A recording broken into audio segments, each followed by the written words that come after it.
Ooh, what's up, Internet? My name's Nerdy. And I'm Clarisse. This is our spoiler chat for Hawkeye, Episode 3, because we get nerdy nightly. And we thought we'd share it with you.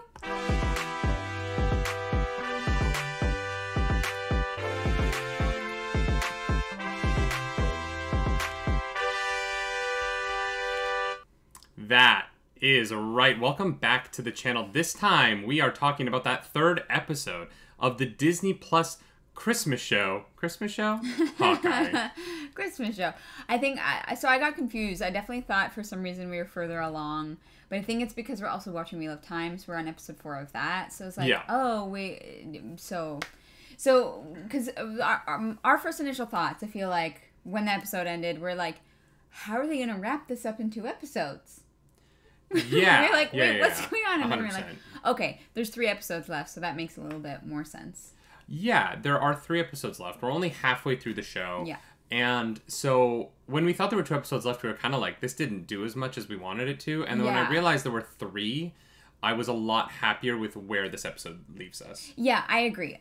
Because we were talking about it, and we kind of we kind of have different feelings on this episode. I didn't love it. There are things that I loved about it. Mm-hmm. Mainly the relationship with Hawkeye and his family, with Hawkeye and Kate, and like I think that what they did there was like really wonderful, and they also introduced like a big new player into this episode, right? Maybe. Like, I think. Maybe. Did I think so. I think they did. What's funny is you don't even know who they introduced. She hasn't seen Daredevil. Oh no, I was talking about the girl. Oh, she was technically introduced at the end of last week, but Well, sorry, I thought you were we talking saw about. her face. All right, let's get into the episode. Before we start, I want to talk about the structure of this episode really quickly because it's so funny. It reminded me so much. Did you ever see Alias? Yeah. This show has alias structure, where the first half of an episode is taking care of last week's stuff, and then the second half of the episode is setting up a new story. Alias did this to such great effect because every episode got to end on a cliffhanger because they never finished a story in an episode until the end of a season. And I loved Alias. Alias is what a good show. Didn't it get canceled? No, they went 5 seasons. Okay, I couldn't remember. Yeah. Yeah. They might have gotten canceled in season 5, but the ending of Alias is pretty satisfying. Okay, cool. This episode picks up at the end of last week's episode when the Hawkeyes the Hawkeyes are captured by the Tracksuit Mafia. They're being held. The Tracksuit Mafia is making the ponies that they're tied to keep going. And you can just tell, you can see like So silly. the light has left Clint Barton's eyes. Oh yeah. He's like, just end it right now. He's like, if I was Endgame Hawkeye right now, I would murder all of you. Yeah. But then we the camera moves over into the office where we are really introduced, you're right, to Alaqua Cox. I hope I'm pronouncing her name right.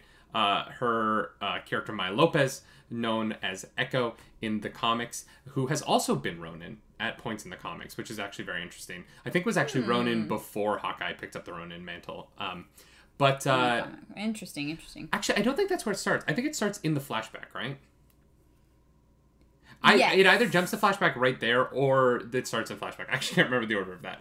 But we flash back to Alaqua Cox's, Maya Lopez, the actress's, we flash back to Maya Lopez's childhood, where she is born deaf and is being raised in the public school system, which is always a nightmare, and I can't imagine what it would be like for someone who is differently abled. Yeah. And it was weird to have such an incredibly endearing opening to this episode. Yeah, for the villain. For the villain, where you're like, I love this little girl. The young actress who plays her was so solid. And the scene on the bed, this show has given us 2 solid daddy-daughter scenes on beds. Yeah. Seriously. Yeah, where you're just like, oh, my heart just melts. Yeah, and so we get to see her, her dad's putting her in karate, and you kind of get this impression that he's like the best dad until you find out that he's also in organized crime. Yeah, like he tries to be a good dad, but whether or not he's a good person is questionable because he is involved in the Tracksuit Mafia, which As, like, not a comic book person, I feel like I don't know a lot about. The Tracksuit Mafia is not important. Okay, Yeah, it's like, I don't... In fact, I'm pretty sure Matt Fraction created them. I'm pretty sure Matt Fraction and, I'm pretty sure it's David Aja, right? I think they created the Tracksuit Mafia for this. Okay. For the comic that this is mostly based on. Okay, I was like, am I missing something? They're not, like, huge Marvel characters. Yeah. The huge Marvel character at the end of the karate scene is that Maya Lopez's dad is like, your uncle's gonna take you. Yeah. And then we see the big, it's the black suit. The big, like, wide stature, black And you see suit. this meaty paw Yeah. of, God, I hope it's Vincent D'Onofrio, reach into frame and touch her cheek, and you're like, they're gonna do it! And we're lying in bed watching the show this morning, and I'm freaking out. I'm like, babe, it's Vincent D'Onofrio! And then they didn't pan the camera around. No, that we got the hand. That was about it. So thanks, Disney. Here's the problem. The one thing, immediately, I don't like Maya Lopez's dad anymore. Because I know that there are good people who end up in organized crime for tough reasons, right? I am totally sympathetic to the fact that you can be a sympathetic human, and I can have empathy for you if you're in organized crime. Yeah. There's a lot of people who end up in organized crime who don't want to be there, right? Like, life is complicated, and I am open to that. Yeah. Kingpin is the worst. And after the third season of Daredevil, my utter hatred for him and my utter respect and love for Vincent D'Onofrio for how well he played him is at an all-time high. Well, here's the thing. You say it's complicated, and in this case, it very well might be because, you know, he says your uncle is going to pick you up. So there might be a family connection there that he really doesn't have a lot of choice in. Yeah, I don't know how much we're going to explore. I don't think they're going to really get into it. Because we see that he gets stabbed by Ronan. By Ronan. Yeah. They flash forward to Maya Lopez as an adult. Which sucks because I was like, oh, this is a really interesting storyline. And then it was just kind of cut off. And I don't think that we're going to get to explore that in this. Which is too bad. But I think we will, though, in Maya Lopez, right? Because here's the thing. We're introduced to her. I think Alaqua Cox is doing a really solid job on this show playing the character. I really do appreciate everything that she has been given so far, and I hope we get to see a lot more of her in terms of more like personal stuff. Her character right now is very like aggressive for obvious reasons, but I'm excited to see them crack that because I'm not gonna lie, like this Echo that we're seeing in the show right now, I don't really want to see a full series about, but I know we're getting a full series. The only reason I say that is because she's so angry right now that it kind of like overrides every other thing about her. Yeah. And what's interesting about that is we can see that broken down and see her broken out of, she's raised in organized crime, right? Like being raised in organized crime, you're just raised to it, you know? Yeah, you don't have a choice. I'm excited to see her break out of that shell. Yeah, and I hope that she does. I mean, she has to. We're getting a Disney Plus. We're literally getting a Disney Plus show called Echo. Yeah, okay. She's not going to be a bad guy in it. You know what I mean? Like, yeah, she's going to be a hero. Yeah, it's going to be interesting to see how they kind of turn that on its head in the next 3 episodes. It has to be really quick here. Yeah, it's going to be a quick turnaround, and I don't really know how they're going to accomplish that when Clint murdered like half the people that she knew, including her dad. Here's the problem. I think that the way the show can do it is by complicating her view of her own father. Like, I think that she really views her father as like the good dad that we kind of see in those scenes. Right. And I think that the way the show can kind of push her away from organized crime is by taking that away from her and showing her that, yes, her dad showed her this good face, but her dad wasn't a good person. Yeah. And it's unfortunate. That's gonna hurt. Because, you know, that is a kind of trauma, right? That's an adult form of trauma to realize that everything you believed about your parents as a child is a lie. But it would be a way to get her to walk away from the Tracksuit Mafia. Or just have Kingpin do something so awful in front of her that she has to, or, you know, something like that. But the way they're setting up Echo would be less interesting if I didn't know that we were getting an Echo show. Yes. But because I know we're getting an Echo show, diving into this character in the show is so weird because I'm like, how do you turn this into a series? Yeah, for sure. are the Tracksuit Mafia going to be like her supporting characters? Because I kind of love them. Oh, God, they're so... The Imagine Dragons ticket scene was hilarious to me. Yeah, that was silly. It Also, was fun. Also, Haley Steinfeld shading Imagine Dragons is... You know what I mean? Like, what if she's like a big fan? Should like hurt her to say that. That would be very fun. If she's like... Because, look, we're not Haley Steinfeld stans. I think she's very talented. I have nothing against her, but like I'm not one of those people following her on Twitter or anything. Yeah, I have no idea what she. I would likes. love it if that was like her, like everyone knows it's her favorite band. Yeah, and they just threw that in there. That's very funny. So we haven't even started that's the flashback. All right, we're 12 minutes flashback. So, so Maya comes to interrogate Clint, the Hawkeyes, Clint and Kate, and she's terrible at it. She's awful at it. I mean, she kind of communicates with Clint. It's like, oh, you're hearing aid. You'd do better off without that. And then goes over to Kate, and Clint is like, she put it on. She had literally no idea what it meant. And Maya, like, attacks her. Because, like, she's so angry. And her, like, wish Jon Snow is like, no, don't do, what are you doing? Mm-hmm. And it's weird, like they seem to have a like kind of relationship that I don't understand yet, because you don't really like the conversation they have later of like, hey, like what's going on is not really like a boss and like employee kind of conversation. So I agree. They must be related or friends or close in some way, I believe. What?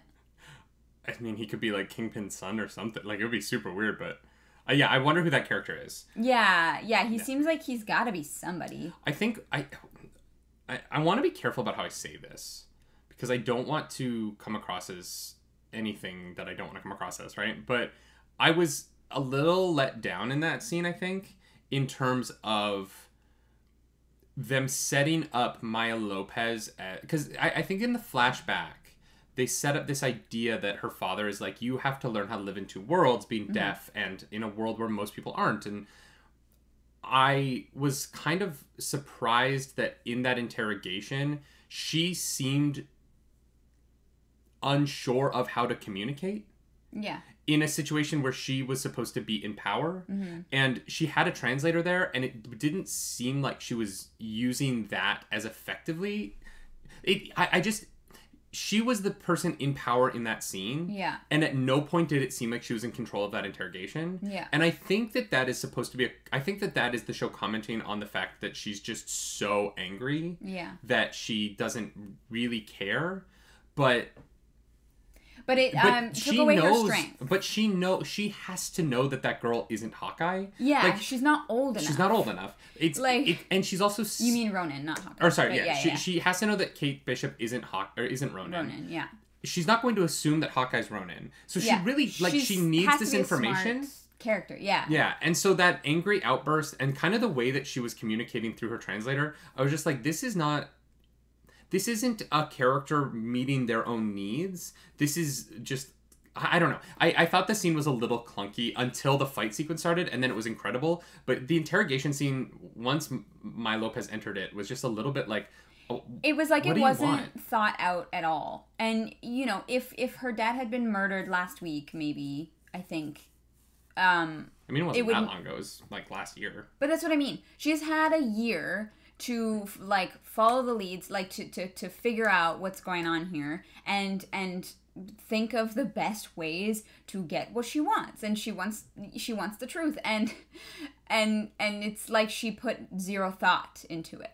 It makes her not seem like a very smart character. Yeah, which I don't like, because there's no way she would. Well, I mean, if she's family, maybe she has that power given to her by her purely like physical what's the word I'm looking for, prowess, instead of intellectual. But I'm not saying that she isn't a smart character, because she is in the way that she's portrayed outside of that scene, she is, right? Well, and as when she was a kid, she filled out all her like writing stuff, and they made it seem like, she's highly intelligent, she's very observant, right? When she was, the character we saw as a kid was not the character we saw in that interrogation scene.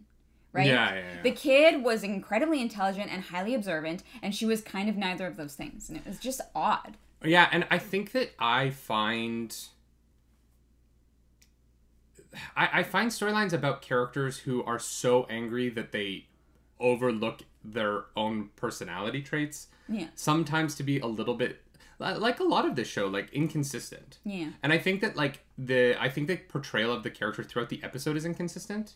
Like sometimes she seems very cold and very like calculated, and then she'll just be like, but then doesn't seem thought out. Mm-hmm. But then in the fight sequences, she's so centered. Yes. And I'm like, why? Methodical. Why is she approaching the fight like this, but didn't approach the interrogation like this? Yeah.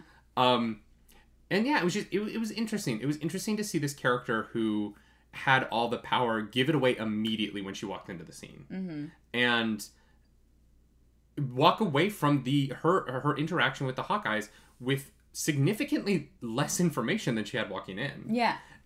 Which is Ronan just very is dead. interesting. Black Widow killed them. Like, which is true, right? Not Black Widow. This is the best part of the interrogation, though, because she interprets the hand sign as Black Widow. Her translator translates it to Black Widow, but Clint says Romanoff. yeah. Black Widow didn't kill Ronan. Natasha did. And that, to me, is why I love this episode. I want to get into why I love this episode, because the stuff in this episode that is fantastic is the interpersonal relationship stuff and the emotional storytelling of Clint Barton and Kate Bishop, right? And that is the first moment of it. He says Ronan is dead because Ronan is dead. He's Ronan, but like Ronan's dead. He's never going to be Ronan again. And the person who killed him wasn't Black Widow. Yeah. It wasn't a fight. It was Natasha when she showed up and held her hand out to him. Yeah. And that is why, that is the beauty of like the power of friendship and love. And I know that's cheesy, but in that moment I was like, that is so sweet. And of course, the translator doesn't get that, right? The translator goes Black Widow because he's like, oh yeah, Black Widow is an assassin. Of course she killed the murderer Ronan. She's the good guy, he's the bad guy. That makes sense. Also, Maya Lopez is like, that's convenient. I'm like, no, that totally makes sense. Complete sense. You're telling me that the Avenger killed the murderer? Okay, yeah. I mean, she's an assassin who's an Avenger. He was a bad guy. Like, he hasn't been seen in a while. Okay. Yeah, and then suddenly. Also, and then the Ronin suit. Here's the problem. The Ronin suit is found at Avengers Campus. Yeah.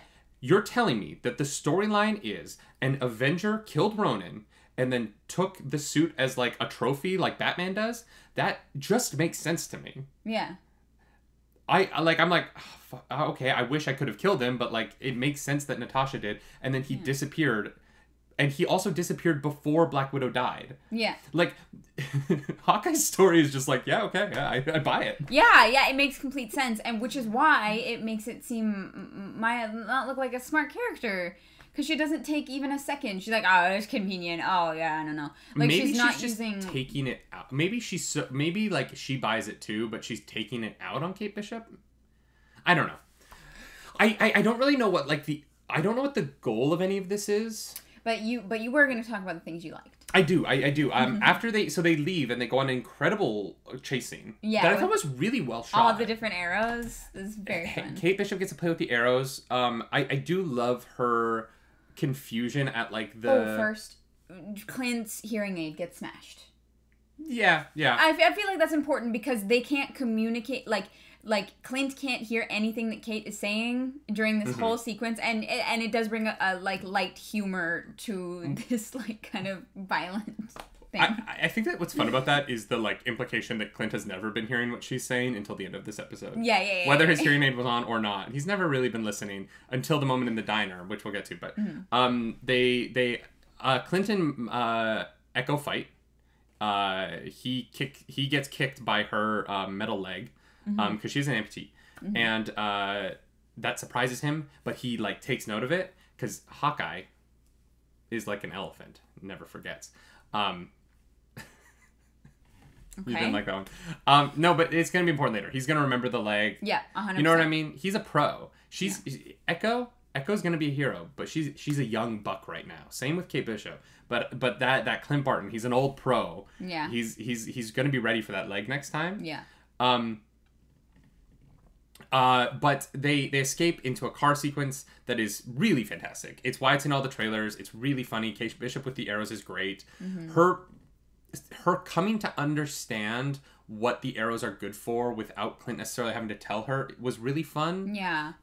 Like when they get off of the subway and she's like, "Oh, I get it, the plunger arrow now. I understand." Like, there's a lot of like showing, not telling between the two Hawkeyes in the relationship in the scene, partially because Clint can't hear, and isn't used to living in the world with as a hard of hearing person yet, which I actually was an interesting take. I like the way that they're playing with Echo and her commentary on his lack of hearing and how he's responding to that with technology, which is a common thing within the deaf community, to kind of be like, you don't need to hear, it's okay. But yeah, they get off, and then they get off the subway and they just go to a diner. Yeah. Because it's New York. That one. Yeah, we'll just go sit there. Like, no, it's great. But the action sequence is great. The Pym arrow is fantastic, right? But it's just silly. It's a really good action sequence. There's not a lot we can talk about it. No, it was. And going off of what you said, the best parts of the show were definitely about the relationships and like the emotional investment in the characters, because shortly after, I believe it's the next day, in the morning, Clint gets a phone call from his son and can't hear what his son is trying to say, and Kate helps interpret by like writing down so that he can have a conversation. You know, his son is like, I'm bored, you know, no one's awake, are you gonna be home? And then he's like, it's okay if you're not home for Christmas. And he was like, oh God.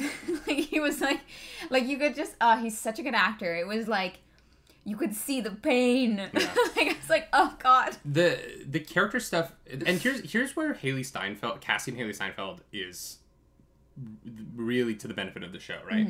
Because I think the show kind of is it's a little bit drifty in terms of plot. Yeah. But Haley Steinfeld is immediately I'm so invested in her portrayal of Kate Bishop. They get on the subway and they have that quick interaction where she's talking to him and he doesn't hear anything about the dog. And then he brings up the dog and she doesn't say anything. She just kind of is like, oh, Clint. And like, you can see like there's a love between these two characters in a way that is like a father-daughter kind of relationship that I'm really loving the way that it's growing. And in that scene with the notepad, and like there's just this emotional connection between these two people. And at the end of the day, like, yeah, the like superhero plot of the show to me is confusing and I'm not as invested in it. Yeah. But the interpersonal relationship between those two characters is so strong, and the actors are both so good, and Haley Steinfeld is a movie star. Yeah. And you need a movie star in that part because Jeremy Renner is a movie star. Yeah. Right? He is a fantastic actor. Yeah. Like a genuine actor. His portrayal of, no matter what you think of Hurt Locker, and I know that there's a lot of feelings about the movie in terms of realism and portrayal and whatnot, but his performance in that movie is incredible, right? Jeremy Renner is a very, very high caliber actor, and so if you're going to put someone next to him in a show like this who really has to be as good as him, Haley Steinfeld is up to the task, and she's crushing it. She's doing amazing. It really does feel like, which is in some ways a letdown, but in other ways I understand what they're doing. The story of this series is definitely secondary. The like plot of so far, but almost no plot advancement happened in this episode. Almost none. We had a lot of really great emotional moments, and we had a lot of great character like growth and connections. We got almost no plot, and you know, that to me is a little bit frustrating, but I think that this series is meant to just like pass down the baton to Kate as Hawkeye, and really build her up. And so I can see why they are spending less time on the plot and more time on her as a character, her relationships, and like what that means for Clint as well as Hawkeye. Yeah, there's almost a point in this episode where you're like, why would the Tracksuit Mafia keep following them? Yeah. Like, you have seen them pull out an arrow that became 400 feet tall. They're so far out of your depth. Yeah. They've given you a totally satisfying reason. Like, Yeah. like the Tracksuit Mafia pursuing them past this moment is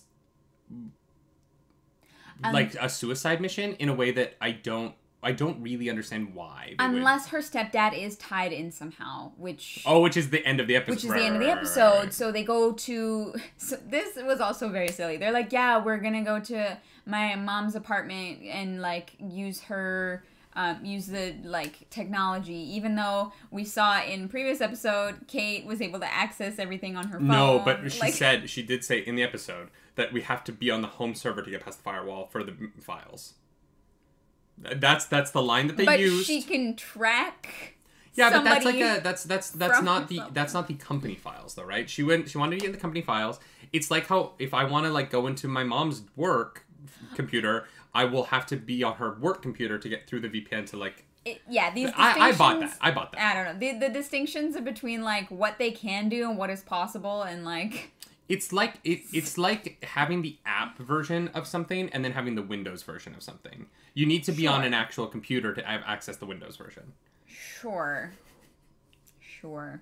That made enough sense to me. Like, honestly, I also love that they're like, we need to break into my mom's apartment, and they take the elevator. I mean, yeah, they don't break in. They walk right in. And so they're looking up somebody. Who are they looking up? They're looking up Jack, who's the boyfriend. Oh, that's who they were looking up. I was and they were looking at the Tracksuit Mafia to see what her mom had on the Tracksuit Mafia. Okay. Yeah, and then obviously Clint wanders away and is stopped by the Ronin sword wielded by... Yeah, the Ronin sword. He's got the Ronin... Okay, we need to get into this. I messed up last week. Why? Because I didn't know who Jack was, but I know who Jack is. What do you mean? So that like character... in the comic? Oh, you know what character is Swordmaster. Who in the comics, and this is why I want to preface this might be spoilers for the this is spoilers for the comics, but for like 2 minutes if you don't want to hear. Well, no, but like this is just me projecting onto what the show could happen next. Oh, because at the end of the episode, Jack is holding the sword to Clint's throat, right? Mm-hmm.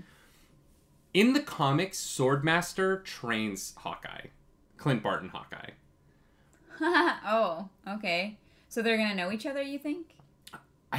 It depends on what they're doing, right? Yeah. Because I did not realize that Jack was Swordmaster. Because I didn't know that Swordmaster's name was Jack Duquesne, which totally makes sense for Swordmaster. But look, here's the thing. Tony Dalton is an incredible actor. Mm-hmm. He's great in this part. Mm-hmm. He's crushing it. I really think he's doing a great job. If he and Hawkeye know each other, that is so much cooler. Yeah. But what would be even cooler if he knows who Ronin is because he trained him. And that's what keeps this going, is that, like, Swordmaster knows that he's Ronin because who else could be? The only person he trained in the sword the way that Ronin knew is because he's the one who trained him. Like, I think that, like, there's so much potential here for Jack to be the villain mentor to Hawkeye in a way that I would love to see, because it is really cool the way they do it in the comics. So he is the one forcing the Tracksuit Mafia to try to kill his... Like, no, that's without a doubt Kingpin. That's without a doubt. At this point, it's Kingpin. I mean, he's in the episode. No, like, Jack and Kingpin could be working together. The Jon Snow guy says that, like, we shouldn't... Basically, they have a scene together, and he's like, you shouldn't be doing this, whatever. And she's like, no, I'm the boss. But doesn't he say, like... Yeah, but Uncle is Kingpin. Yeah, and it seems like they're not supposed to be doing what they're doing. Yeah, because Kingpin wants to keep a low profile. Oh, okay. Like this is fighting an Avenger, not low profile. Yeah, okay. They're not a huge gang, right? Like, fighting an Avenger is different than, like, fighting Daredevil. Sure, yeah. Although I know Daredevil in the comics is an Avenger. I just mean, like, the Daredevil show. Yeah. Is less high profile than, like, oh yeah, that's Hawkeye. Remember the intergalactic superhero who fights aliens with a bow and arrow? All right, so, okay, that's fair. I was just kind of like, she's like going rogue with these. But I was the whole, like, he knows how to sword fight in episode 2. I was like, this is so weird, and then I was like, oh, he's Swordmaster. Of course, never mind. I'm the idiot. Right. Yeah, so like you said, Alias kind of structure. We left off on a cliffhanger with the Ronin sword to Clint's throat. Mm-hmm.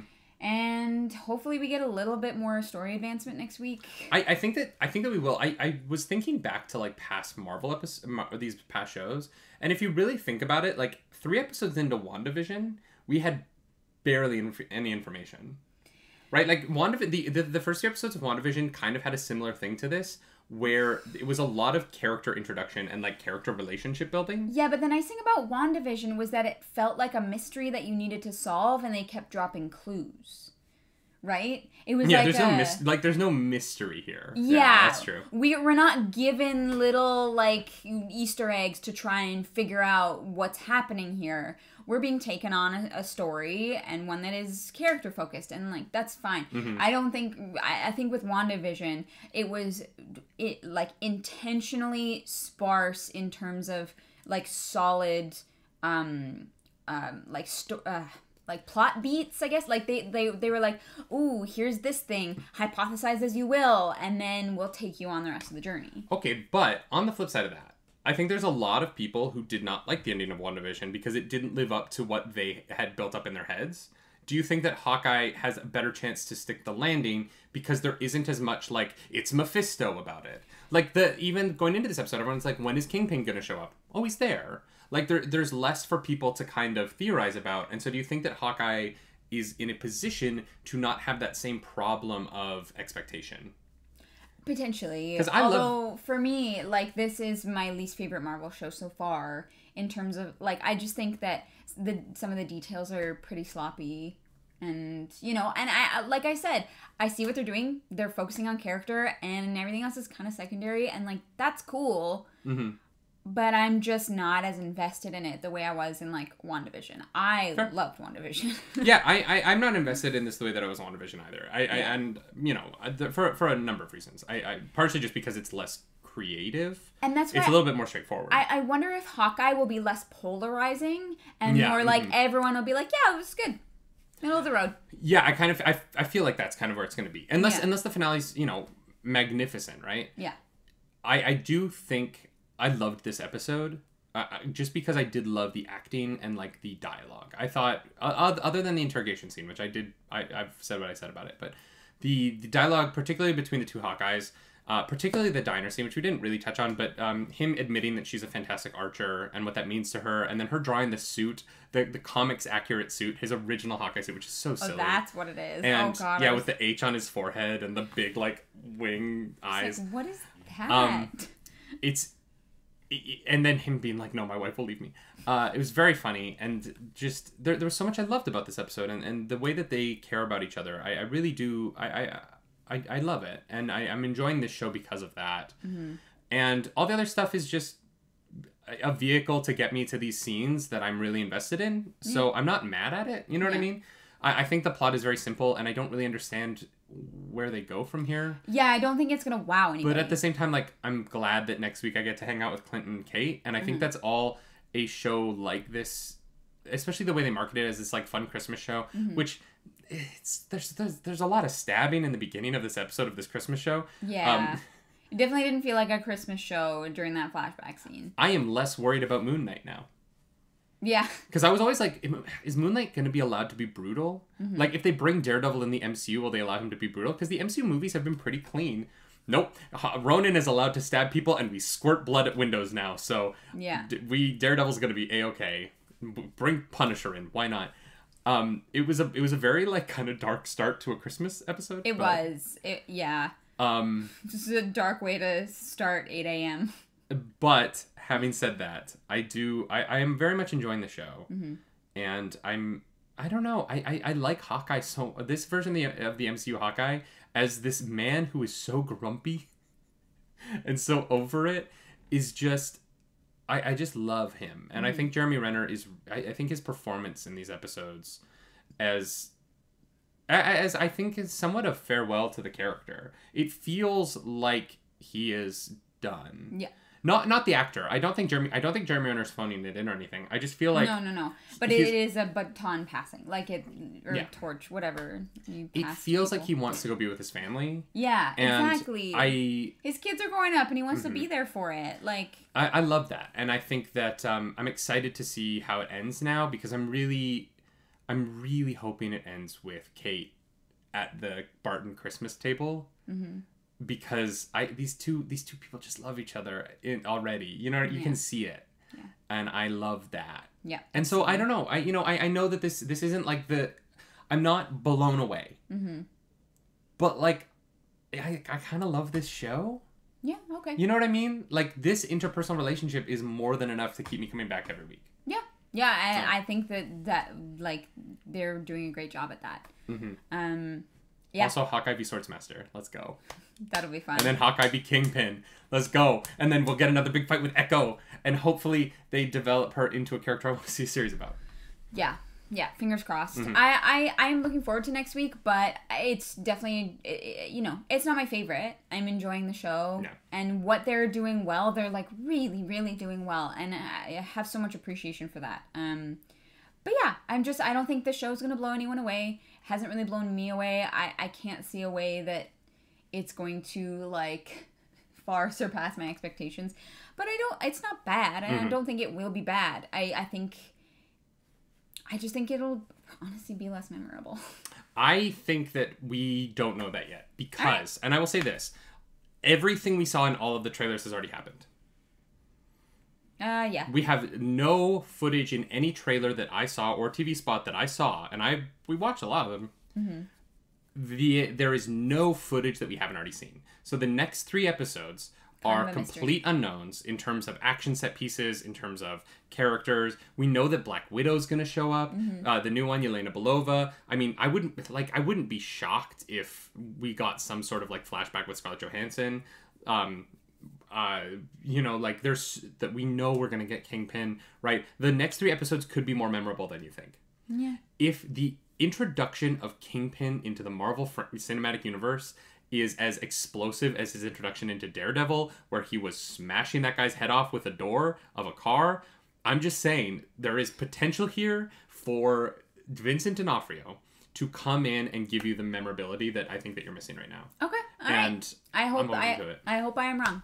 I also think the most memorable thing about this show might be the way they turn Alaqua Cox as Maya Lopez. Yeah, I think the potential is there for that to be emotionally very hard to watch. Yeah. If it is that they have to like destroy her image of her father, but there's a lot of love in Kate Bishop. Yeah. And if you need a friend, I feel like this is the character you need. Yeah. Yeah. I would love that, to be honest. But let us know in the comments below what you think is going to happen in the next couple of episodes. If if you want more story, or if this like really like emotional and like character driven narrative is enough for you. Because I would love to know. I want to hear what you guys think. And let us know if you think Swordsmaster and Hawkeye are going to recognize each other, because I think that's so much more interesting. If they already know each other. Yeah, I think that's so much more interesting. So, fingers crossed. Because I think that Clint going, wait, Jack? Why do you have the Ronin sword? You know what I mean? Like, that's more interesting than like yeah, that's cool. Like, more action sequences, like, yes, please. But that initial moment that we start off with next week, I would love for it to be a moment of recognition. I would love it so much. Oh my god. My boob. Sorry. We're married, I'm allowed. I would love so much if Jack goes, Clint? Oh, dude, I got your sword. Yeah. And hands him the Hawkeye, and hands him the Ronin sword. He's like, I've been trying to keep this off the street. Yeah. Like, if that's the moment, I would be like, whoa! Well, and that's like, a valid reason. If Jack is protecting Clint's identity by getting the Ronin stuff off the street because it's dangerous, that would be so cool. Yeah. Because then Kate's like, no, you have to hate him. He's marrying my mom. And Clint's like, no, Jack's a good guy. He trained me. If you like me as Hawkeye, then you have to like Jack because he trained. I'm only Hawkeye because of this dude right here. And Jack's like, oh, twirls his mustache. He's like, I'm just trying to be the best guy. And then we find out that Vera Farmiga as the mom is the actual bad guy. And Jack and Kate have to team up against his future wife and her mom. Boom. It's memorable. You can't say that wouldn't be memorable. Okay. I don't know how they pull that off, but Kate Bishop working with stepdaddy to fight mommy. Yeah, I didn't like any of that. That'll be in the porn parody. If you like this video, like this channel. Hit the dislike button. If you don't like that last joke I made, I totally understand. You can also leave mean comments down below, because the algorithm god is hungry. We must feed her. That was gross. You can support us over on patreon.com/nerdynightly or fanhouse.app/nerdynightly. Feed her. Or you can follow us on Twitch where we live stream some video games. I'm over at twitch.tv/ClarasDrakaris. Feed her. I'm over at twitch.tv/nerdynightly. And as always, y'all, do something nerdy tonight, you dang nerds. Bye.